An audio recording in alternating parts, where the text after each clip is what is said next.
Welcome to Shraddha TV 1 news.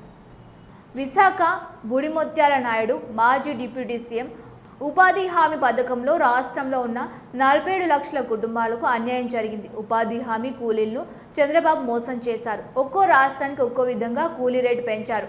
Chandrababu పాలనలో కేవలం మన రాష్ట్రానికి 5 రూపాయలే పెంచారు. కొన్ని రాష్ట్రాలు అత్యధికంగా 66 రూపాయలు పెంచారు. మిగతా రాష్ట్రాలతో సమానంగా మన రాష్ట్ర ప్రజలు కూలీ రేటు పెంచాలి. ఈ దిశగా కేంద్రంపై చంద్రబాబు, పవన్ కళ్యాణ్ ఒత్తిడి తేవాలి.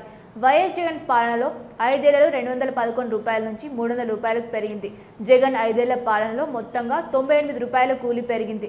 చంద్రబాబు 2 ఏళ్ల పాలనలో 12 రూపాయలు మాత్రమే పెరిగింది. సొంత ప్రయోజనాల మీద తప్పితే రాష్ట్ర ప్రయోజనాల మీద చంద్రబాబు దృష్టి లేదు. వైఎస్ జగన్ మావిగన్ ప్రతిపాదనను స్వాగతిస్తున్నాము. మావిగన్ వలన ప్రజలకు న్యాయం జరుగుతుంది. ఉత్తరాంధ్ర అభివృద్ధికి వైఎస్ జగన్ కట్టుబడి ఉన్నారు. ఎంత పెరిగిందని అంటే 2024 ఎన్నికల నాటికి 300 రూపాయలు ఆ రోజు వైసీపీ ప్రభుత్వం ఉండేటప్పుడు ఇచ్చేది.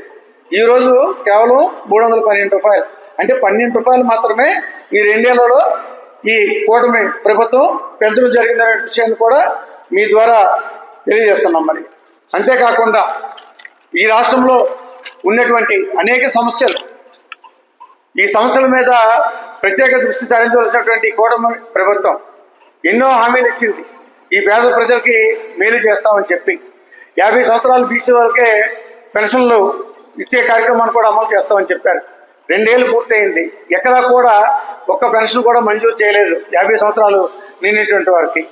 కనీసం జగన్మోహన్ రెడ్డి గారు ఉండేటప్పుడు, వైసీపీ ప్రభుత్వం ఉండేటప్పుడు మరి ఇచ్చేటువంటి 60 సంవత్సరాలకు ఇచ్చేటువంటి పెన్షన్ కూడా ఒక్క పెన్షన్ కూడా ఈ రోజుకి ఇవ్వలేదు.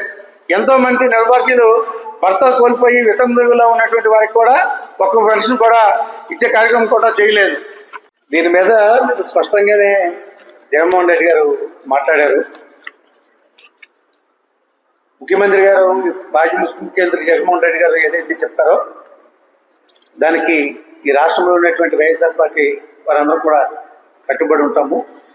ఎందుకంటే భవిష్యత్తులో జరిగేటువంటి ఎన్నికల్లో కూడా మావిగన్, అమరావతి, దీని మీదే మా స్టాండ్ మావిగన్ అని చెప్పి స్పష్టంగా జగన్మోహన్ రెడ్డి గారు చెప్పడం జరిగింది.